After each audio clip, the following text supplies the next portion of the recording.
What is one thing that makes you hit the delete button on cold email?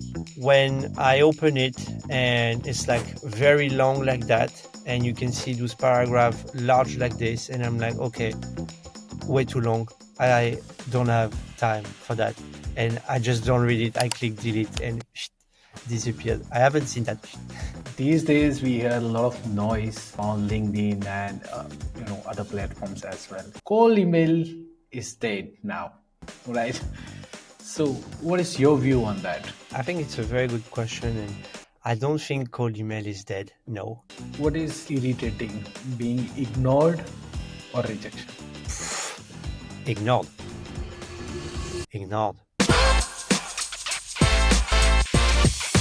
Hello and welcome to another episode of Sales Spotlight, your go-to podcast for cold emailing and sales. I'm your host Anil, and today we have a very special guest with us, Arnaud Renox. Arnaud from Scalelist. Arnaud, welcome. Thank you so much, Anil, and Yeah. very, very happy to be here with you. Yeah, so today we are gonna discuss a lot of things related to lead quality, LinkedIn Sales Navigator, email deliverability, and challenges that we are facing in terms of cold email industry, and lots of things, right? So are you ready for that? Yeah, of course. Of course, Great. of course. Okay, so before we discuss a lot of things, Anor, I would like to, and our listener would love to know more about you. What was your background, and what hmm inspired you to build Scale List, Scale Lab, and yeah, all hmm that. Yeah. So I'm Arnaud.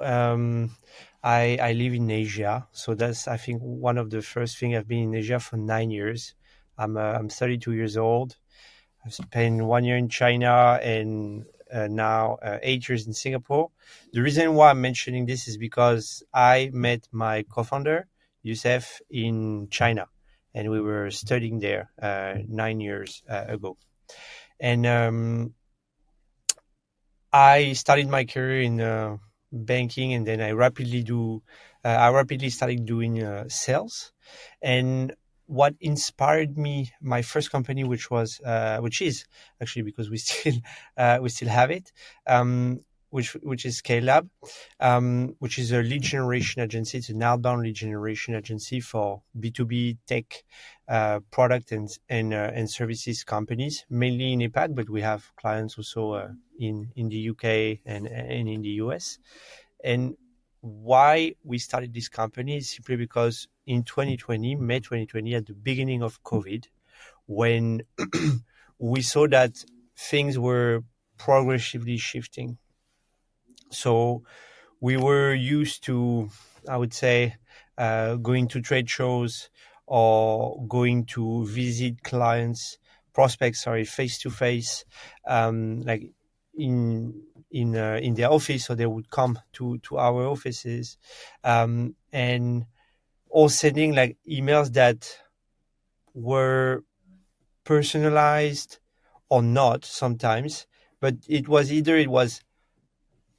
not personalized, but it was like a full sequence that was sent, and it was a lot of email at a time, and it was just not great at all, not good for the deliverability and not good for the prospects. But cold email was not a crazy thing at that time, I mean, as it is today. And also we noticed that the sales habits of people were kind of shifting, and most of the sales teams and specifically at that time SMEs, they were lost, and they were like, okay, I don't have access to trade shows. I'm not a good marketing person. I used to rely on my network very heavily, and now all of that is kind of gone because of the coronavirus, COVID. So we saw an opportunity. We had some skills at that time, and we used our skills to create that agency. And progressively, we started. It was only Youssef and I, and then we grew that company. And today, after 4 years and a half, it's still there. We still have most of our employees from the start, and yeah, and then last year, end of last year, we started Scalelist, which is a LinkedIn Sales Navigator scraper, and also it helps you to enrich the data that you export from LinkedIn Sales Navigator with valid emails and phone numbers, and it cleans the data as well, and it organizes that data for you to have your prospect list like fully ready when you want to start doing some when you want to start taking some outbound actions, such as sending cold emails or doing like cold calling. um, the main reason we started it is, first, we saw some tools, of course, on the market, because there were some similar competitors already existing at that time. But we wanted to build our own solution, because it was not what was on the market was not exactly what we wanted, and also it was a way for us to diversify in terms of having an agency, then building our own SaaS, and trying to just add a product line uh, across across the company. I mean, among the various services and products that we are currently selling. And so we started building Scalelist, and rapidly it took off. And then, of course, running two businesses is not the Difficult. I mean, it's not the easiest thing True. on in the world. I mean, you have guys like Elon Musk who are able to run three public companies, plus many other projects, plus help the president Trump to get elected. I don't Yeah. know who that guy is, honestly. Donald Trump is a strange beast, but yeah, running two companies at the same time is not easy. So from end of last year to June this year, we kind of did a bit on Scalelist, but not a lot, and we did not work extensively on it. So it was probably 10% of each founder's time that was invested on Scalelist. And then in mid-May 2024, we had a retreat, a founder retreat with Youssef, my business partner, and we like realized, okay, there is a real opportunity for Scalelist, because first, we're making money. We have a MRR that is like growing months over months, and we're not uh, extensively working on it. We don't do any acquisition, we don't do X, we don't do Z. So we were like, okay, if we invest on it just for the next 6 months, where can we go? And this is where we were like, okay, starting in June, we're going to deploy that particular plan in terms of acquisition, retention, content distribution.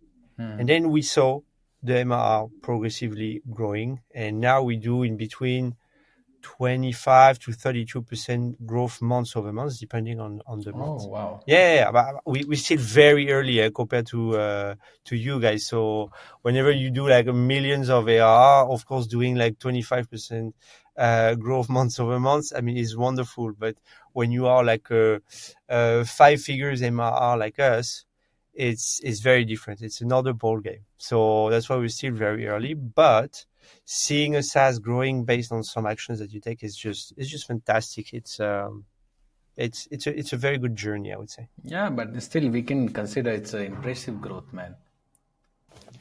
We Yeah. thank you so much, and we're gonna try to keep it that way. And yeah. Okay, okay. Thank you so much for sharing all that about how you started Scalelist and Scalelab. Okay, Mhm, these days we hear a lot of noise on mhm, LinkedIn and other platforms as well. Cold email is dead now, mhm, right? mhm. So, what is your view on that? I think it's a very good question, and I don't think cold email is dead. No, it's just that it evolved over the past few years, and mainly since the time of COVID, because people started to do a lot of cold emails because they needed to have access to their ideal customer profile. Most of them did not do it properly, and then it created a lot of opportunities. Now, of course, you still have a lot of people sending cold emails out there, but it's just the way it needs to be done that is not followed by most of the people. But if you write a cold email that resonates for your prospect, technically you might get good results out of it. So it's not dead. I don't think it's dead. So And it's not, yeah.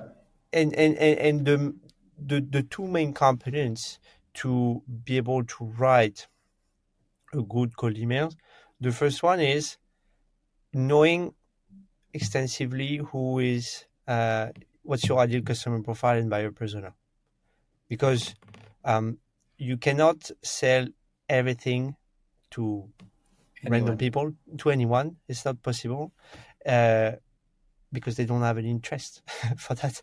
And also, whenever you know who you want to reach out to, there is that timing component that is, I mean, it's crucial. It's not easy to understand and also to access in terms of data. It's not always easy, but to give you an example, we have a new client starting with Scalelab, which is our agency.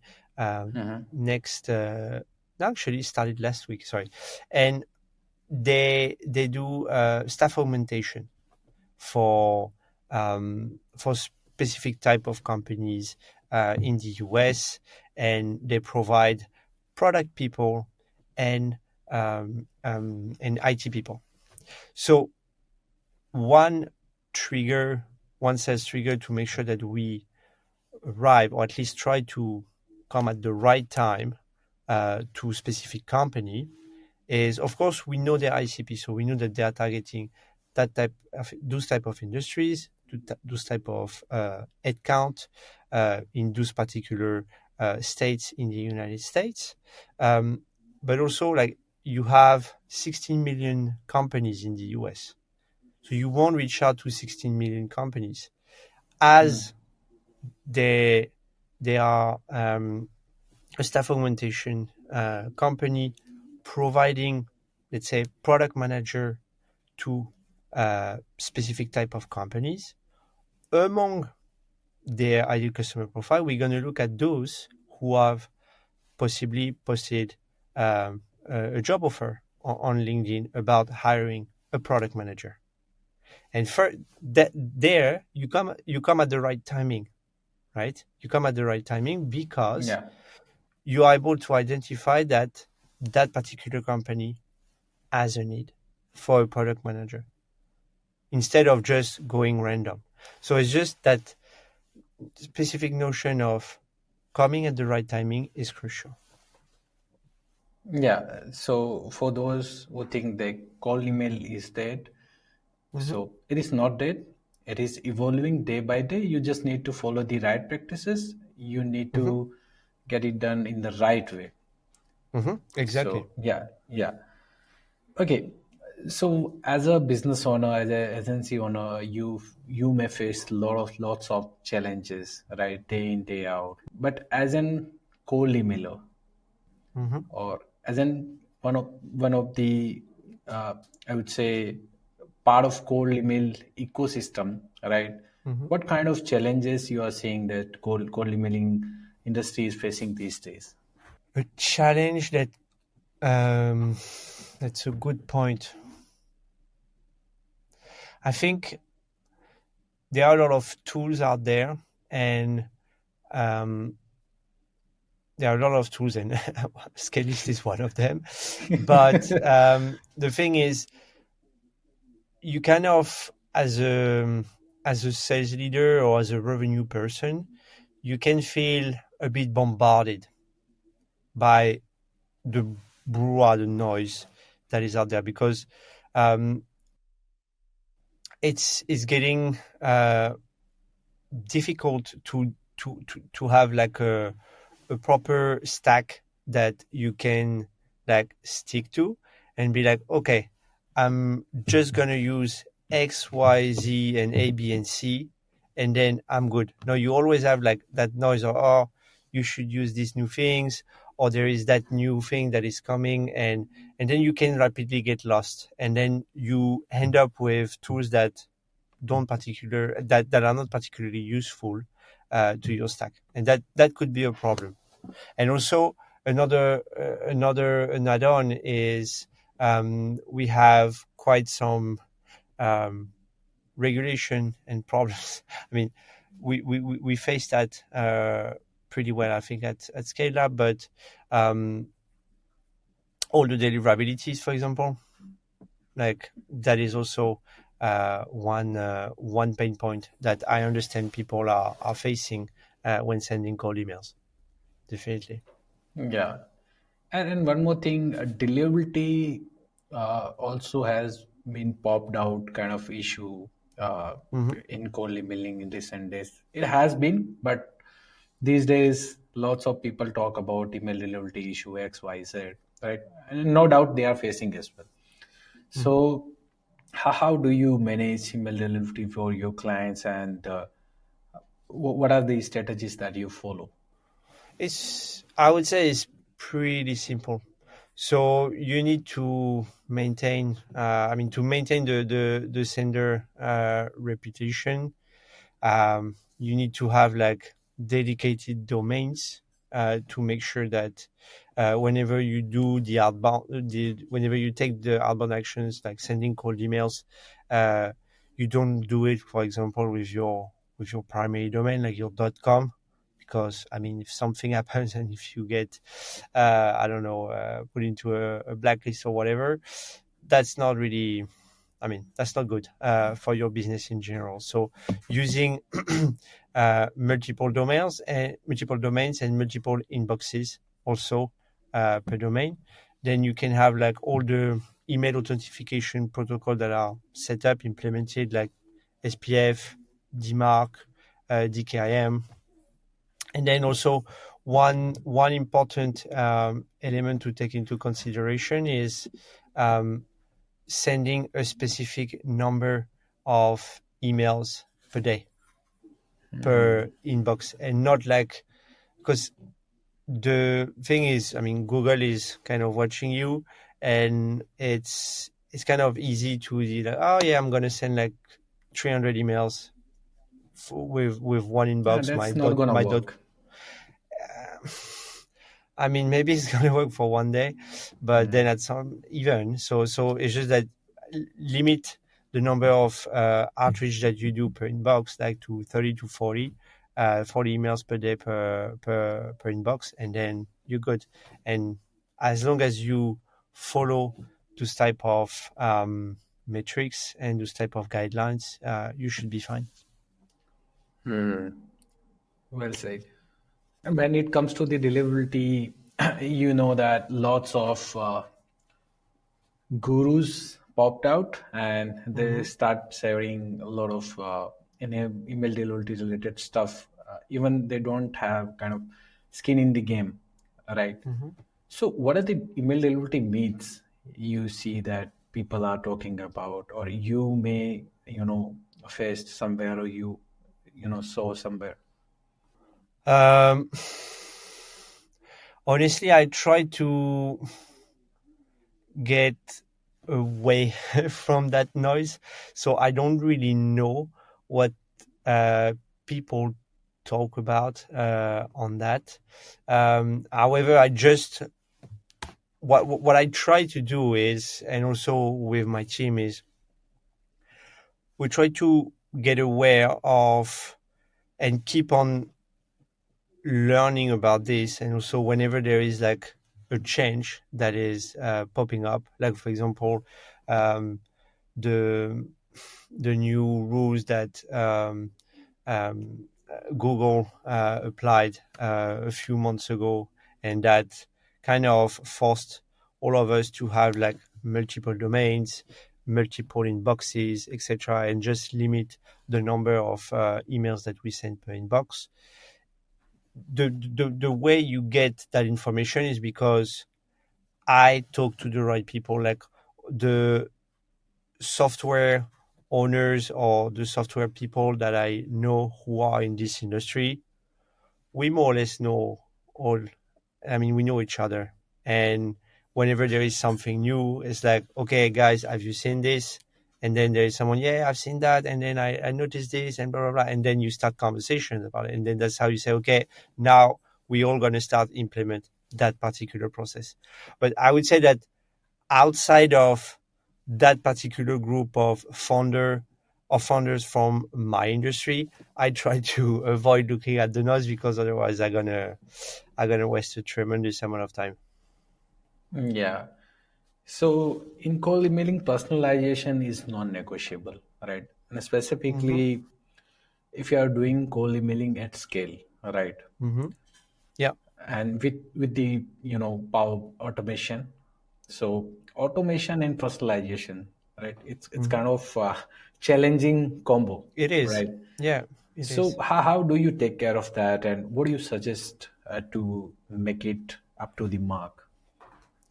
Yeah. So in terms of personalization, I think the the freshest data in the market, you have it on LinkedIn Sales Navigator about the Hmm. account, about the people. And a way to get as many information to enrich and get as many information about the account and the people uh, that are part of your ideal customer profile. Right now, I would say to get everything that is visible on LinkedIn and avoid doing this manually. You mainly two tools to do that. Scalelist is not one of them, by the way. It's Clay that you might know and Cargo. Oh, Um, yeah, Cargo. They do that right now. And what it helps you is really to have a clear understanding of uh, all the information that are associated uh, to like to the accounts that you are trying to get. So it could be like exactly how many people you have in every single company that you have, for example, in your list. So what I mean is how many people are working there is most of the time what you get, what you can see on LinkedIn is okay, the head count is between let's say 51 to 200. But if you dig a little bit, you notice that oh, there is only 17 people. yeah. So it's Hmm. not really between 51 to 200. It's 17 people. And then what you can get to really dig is okay, among the 17 people, how many are in sales? How many are in marketing? How many are in product? How many in engineering, etc., etc., etc. And then, for example, if you are for Scalelab, for example, if we want to write a very simple but personalized cold email sequence, the first email could be very simple, like we know that we want to work with companies that are between 20 to 50 employees. So that Hmm. can be, we can inspect it. Then what could be done is we know that those teams, they need to have at least one or two marketing people minimum, like because they need to have a branding, they need to generate inbound leads, they need to have complementary acquisition channels, then outbound, which is what we bring on the table. And then if they have zero sales, that's okay, but at least one or two could be a good fit for Scale Lab. If we if we if we keep going through that particular context. So with a tool like the two that I mentioned, you can easily identify that. And then the first email could be very focused on your ideal customer profile and buyer persona based on who they are, the number of marketing people and sales people that they have. You can even mention the name of those people. Hey, I noticed that in your marketing team, you have Anil as a CMO. I mean, you don't frame it like that, but at least they're going to understand, oh, okay, that guy understood that we have two people in marketing and that they are named Anil and Arnaud, for example. And then you can deploy a specific use case or a specific uh, um, like sentence explaining how you've been able to help a similar company in the similar space with a similar setup in terms of team, and like you've been able to go from X to Y in Z amount of time. And then you can even like share, I don't know, a very short Loom video, the URL of a Loom video explaining that particular process that could be like a 3 minutes recording. And then you just ask them, hey, is that something that worth something for you? Like, does that worth like 20 minutes of your time? And can we talk about it? It's not really about trying absolutely to get that first meeting, because ultimately that's not going to work. The objective is to build relationship with those guys and to have a very good reason to build relationship with them. Got it. Got it. So when again it comes to the overall success of cold emailing, right? We talk about Mm-hmm. email deliverability. We talk about copies, how it Mm-hmm. should be your CTA. There should be Mm-hmm. link, open tracking on, off, X, Y, Z, and a lot of things, right? Mm-hmm. But as an agency owner, Mm-hmm. or I think a prominent uh, cold email influencer, I would say, Mm-hmm. uh, where do you see the importance of list building in overall success of cold emailing? I think it's the number one. I mean, number 1.5. I mean, it's the thing is, you can have the best tools to build the your list, but if you don't know, if you have no clarity on your ideal customer profile and buyer persona, that list is not going to be clean. But let's take the assumption that you have a clear understanding of your ICP and buyer persona, and also potentially like some triggers that you have identified. So, for example, what I mean by trigger, I love identifying that by coming at the right time.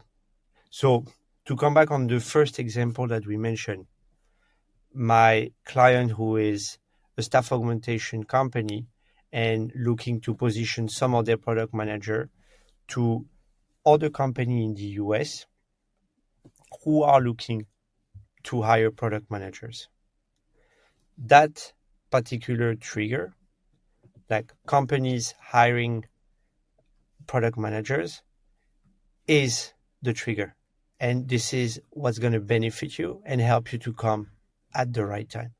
So data and list building is key. And the thing is, the the main aspect of it is being okay with reaching out to only the people that you need to reach out to at a specific time. So, for example, if we again go back to my example, you can have 1,000 companies that in that addressable market, okay, but among them only 100 are hiring product managers.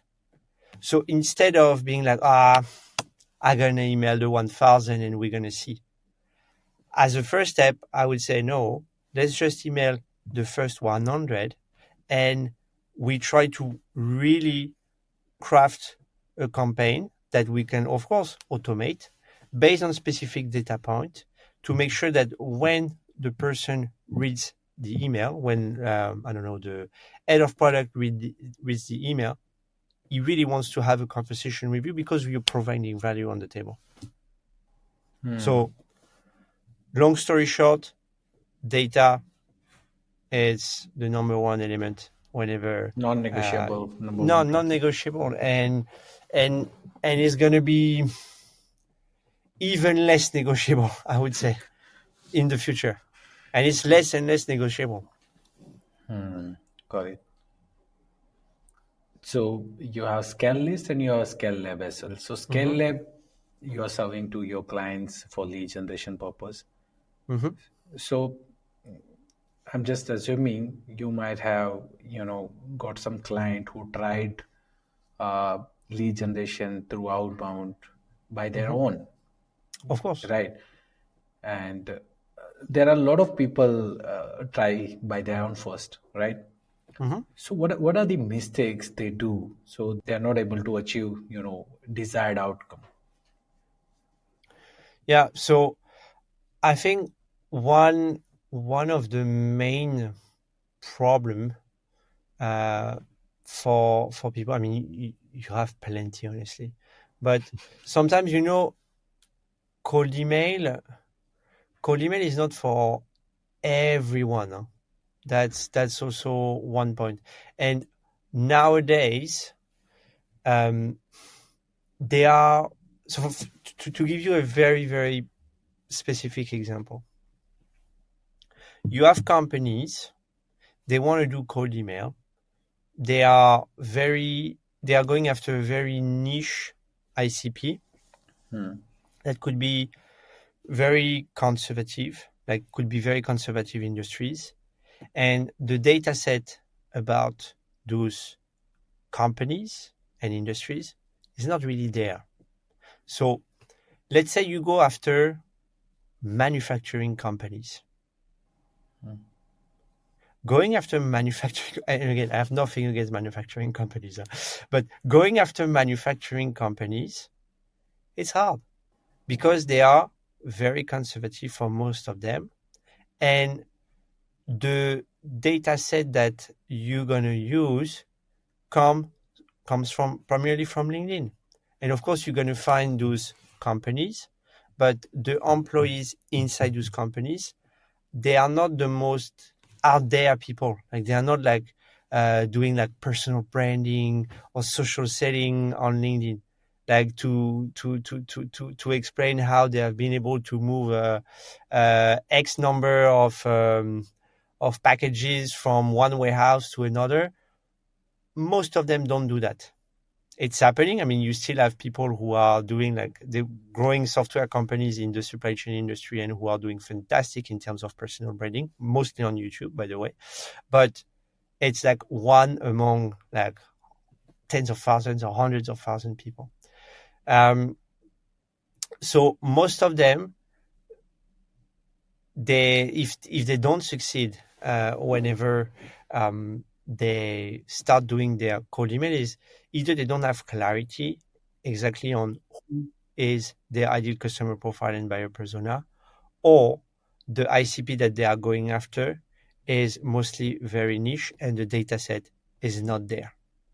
And also, on that done, one thing is they don't really try enough. What I mean is they're going to send, allez, let's say 30, 40 cold emails, and then they're going to have maybe one answer or two answers, and they're going to be, okay, I just got one or two answers. They jump on the calls with those guys, and maybe it's not the right people, but they won't be like, I sent 40 emails, I got two answers. Maybe it was not with the right people. Okay, fine. But how do I iterate on that? Was it my copy that was not good? Was it the people that I reached out to that was not good? They were like, oh no, I sent 40 emails, did not work. Now it's like the entire bucket of cold email is that acquisition channel cold email that is not working for me. No, maybe you haven't tried enough. Like I can tell you personally, we do sequences and some of them are working and others are not. And whenever a sequence is not a sequence it doesn't work, we're like, okay, fine, what did not work? And then you can review the copy and you're like, yeah, actually maybe the copy was not that good, or maybe the subject line we should have put it a little bit shorter. So yeah, people don't try enough, I think, or they don't A/B test enough, and because it doesn't work, they don't try something else. Or another thing that is also quite interesting that I noticed as well is um, spreading. They spread their cold email effort quite a bit. What I mean by that is, let's say you have three different types of campaigns with three different ICPs. Let's say that you have two campaigns that are not working and one campaign that is working. what I see, and again, I don't really understand why they do that, is they're going to start optimizing the two that are not working instead of pushing a lot harder on the one that is working. I've seen that quite extensively, by the way, and I've done that mistake also before. So you mean if one is working out of the three, then you should push more leads in that particular campaign, right? I mean, one thing that we definitely noticed, and I think it's not only and exclusively for cold email, but it's in general. Whenever there is an acquisition channel that works or that shows like some positive aspects and positive results, we try to kind of double down on it, or at least put a lot more effort on it, because it means that there is something. And if we double, triple, 10x our effort on it, technically the outcome might be 2 times, 3 times, 10 times what we invest in it. So that's that's a typical that's a typical type of outcome that we see definitely. Uh, okay. AI, automation, and APIs. Three A's, very crucial A's. Yeah. So these three are changing the entire world these days. Hmm. So where do you see the future of lead generation and cold emailing? Yeah, that's a very good question. I wish I can I can give you a very good answer on that, or the right one. But the we definitely um, read, watch a lot of videos and practice those the three A's as you name them. And I think the agent part of AI is gonna pop up even more in the next few months, in the next few years, where instead of managing, let's say, a team of X number of people, you have an agent and you manage X number of seats in that agent who are doing the job of people. And then instead of having, let's say, 3 people in your team, you have one person who is managing the agent and who is able to understand the work of that agent and make that agent work for you. So I think in sales and business development, I cannot predict where it's gonna go, because It's very unpredictable. it's very unpredictable. That's one thing, and also we're still at the beginning of this AI journey, I think. I mean, even if AI, we've been talking about it for the past 10 years, and now the guys who were talking about AI 10 years ago, they were like, finally. Like, I have a friend of mine who is older than us. He's 43 years old, and he has he has been into AI for quite a while. And now he sees things exploding, and he's like, yeah, those agent things, we've been talking about this since 2016. I had a call with him 10 days ago, and I was like, oh man, the agent, blah, blah, blah. I read this, I watched this. This is fantastic. Look at that software. And then he said, look, I've been reading about that since 2016, and like, yes, it's taking a it's taking a positive direction. Um, However, it's still not perfect. But I think, long story short, to answer your question, uh, this is where it's gonna go. Like, we gonna help teams to teams are gonna benefit from AI by having, um, I would say, a certain portion of their work that is automatically done, or at least that AI is going to definitely help them to do part of their work on a daily basis. And I think that applies for many departments, many functions inside a company. But for sales and business development, we see it's going that way since a few years now. And with all the software that are out there, we can see it. It's coming. It's not 100% perfect, but it's coming. Yeah, and it will eventually make our life way easier than it is today. Um, let's see. Yeah. Let's see. I don't want to. I don't want to. I don't want to jinx it. So let's see. Okay. So, what is coming up in Scalelist next in terms of features? Whoa. So few things. The first thing that is going to come up is a way for our users to, um, in a simple way, map their their addressable market across multiple LinkedIn lead search, LinkedIn Sales Navigator lead search, and one thing that we're going to implement is the scheduling part. So for those who are familiar with LinkedIn Sales Navigator and for those who can visualize how a lead search is on LinkedIn Sales Navigator, as well as one toggle that you have on the top left, which is the Save Search.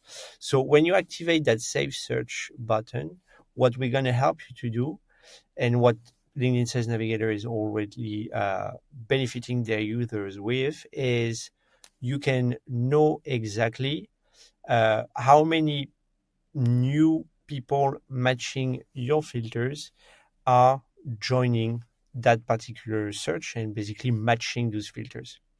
The thing is, you know who are those people who are joining, but you don't really know who are the ones that are leaving those particular lead search. And by plugging sorry, Scalelist and LinkedIn Sales Navigator, and a lead search that is saved, you would be able to technically understand automatically who is coming in to your search, who is leaving, so you will understand the trends and the evolutions of your particular market based on a particular search. So that's one thing among many, and lots of integrations as well Yeah. with the sales tools that are out there, and plus many other things that I cannot tell everything. Yeah, yeah, definitely. But I was about to ask the same question. But yeah, let's keep it for some any other day. Yeah. How Saleshandy users can use Scale List if they want to use? How can they use it? Very simple. Yeah. You go on scalelist.com. You can create your free trial account. You're going to benefit from 60 credits. And if you are a Saleshandy user, you can ping me directly on LinkedIn. I'm sure we're going to leave my LinkedIn somewhere in the description of this podcast. So you can ping me directly. You can say that you are a Saleshandy user, and we're going to offer you 60 additional free credits. Oh, yeah. That's This the little this is the thing. gift. It's almost Christmas, so Yeah, it's a great game. So yeah, Arnaud, we discussed about a lot of uh, on a lot of topics mhm. on deliverability and Yeah. quality lead list and a lot of things. Now it's a time for rapid fire round. So Mhm. are you ready for that? I am. Okay. So the first one is the one outbound tool that every sales rep should use. Um, LinkedIn Sales Navigator, if you are in sales and you don't use LinkedIn Sales Navigator, I don't understand what you're doing. And of course, LinkedIn Sales Navigator comes with Scalelist. Okay, great. The second one is social selling overrated? No, social selling, I think, is the way people should really start I mean, social selling. I put social selling and personal branding all together, and right now you buy and we buy because we like somebody. Like if you buy, I don't know, a jacket, or if you buy like Nikes, is because Nikes they've been able to make sure that their advertising or an athlete mainly generates something to you. Like you buy Air Jordan because you like Michael Jordan, you like seeing those basketball players wearing Air Jordans, or you like the people that you kind of admire who are wearing those Air Jordans, right?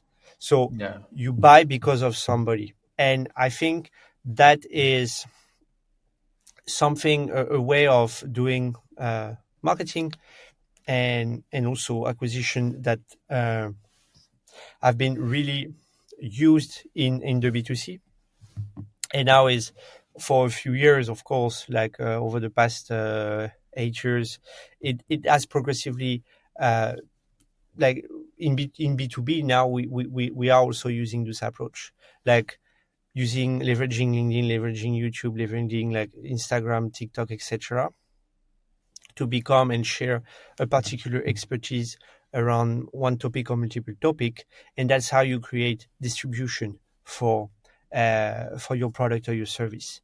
And so, no, it's not overrated at all. It's just the beginning of it, honestly, and I'm sure they're gonna have tremendous evolutions in that space in the next few years, and I've found it very, very, very exciting. Great.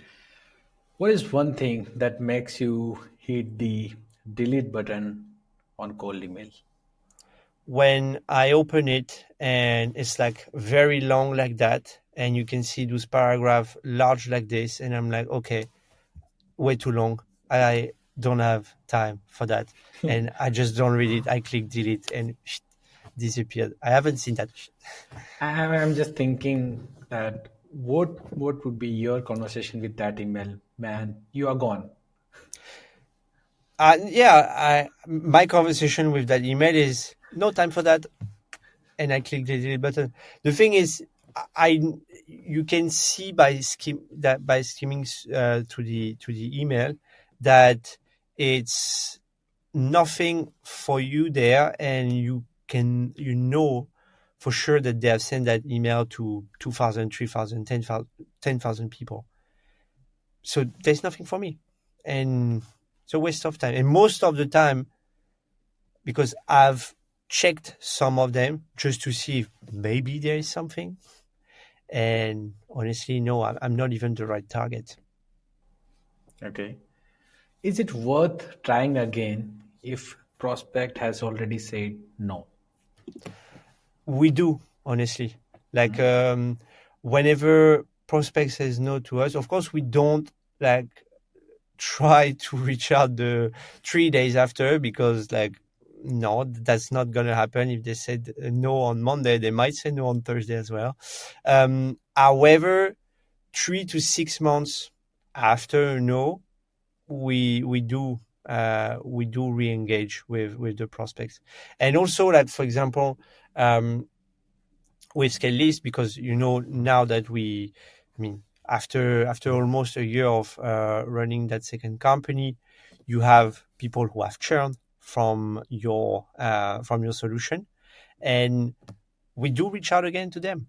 Like, I sent a campaign, actually last Thursday, so about a week ago, to those churn users, first to understand a little bit more about why they have churn, because at that time when they churned, we didn't have a proper churn, like a churn process to understand why they did churn, and also to see if we could potentially help them to reconnect with the solution. So yeah, definitely, it's a big yes. What is irritating, being ignored or rejection? Ignored, ignored, How do because you feel that time? when you get ignored, I mean, you don't feel good, but it is what it is. I mean, it means that there is either something about what you send that is not really clicking with the other side, or maybe that other person is going through a lot of things inside the company, or I mean, or personally, you don't know. And technically, sometimes it's just like good to just pause and then try to reconnect with that person, like 2, 3, 4 months down the line, or potentially like try another acquisition channel, like try LinkedIn, for example. If it doesn't work through email, try to connect and send a short message to that person on LinkedIn that is personalized. Okay, so it was a great discussion with Arnaud. Thank you so much. Thank you so Yeah, much. I appreciate it. and thank you so much to our listeners, whoever is listening on Spotify, YouTube, everywhere. Yeah, So if you are thinking that you want to use Scalelist, directly go there, search Scalelist and use there. yeah, And definitely. you can, if you want to send cold emails with the highest email deliverability, then Saleshandy, Yeah, definitely. cool. Yeah, And subscribe our YouTube channels, because every week we record kind of podcast with industry leaders where you get uh, lots of best practices in terms of deliverability, copywriting, list building, and yeah, kind of stuff. Thank you so much for being here, thank you, Anil. Anil. Thank you so much. Have a great end of the day, and Yeah, we stay in touch. Thank you so much. Take care. Bye bye. yeah, bye.